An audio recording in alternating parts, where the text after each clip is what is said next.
सूखी बात। बिस्मिल्लाहिर्रहमानिर्रहीम। नाज़रीन, मैं आज आपको मुज़फ़्फ़रगढ़ का विज़िट करवाऊँगा।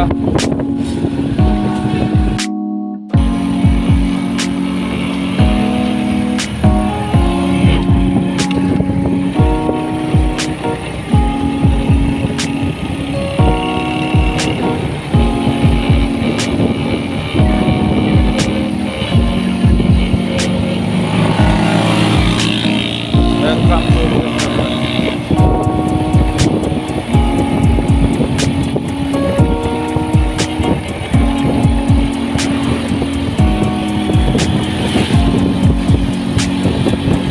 ये है मुज़फ़्फ़रगढ़ का थर्मल रोड।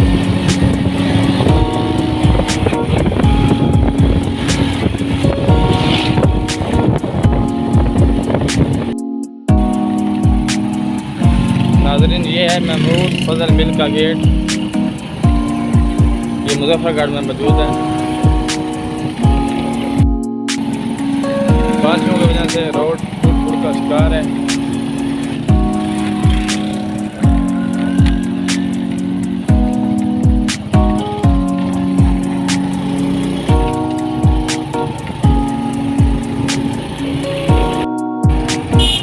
ये है मुज़फ़्फ़रगढ़ में थल जूट मिल, जो कि थल चौक भी मशहूर है इसी मिल की वजह से।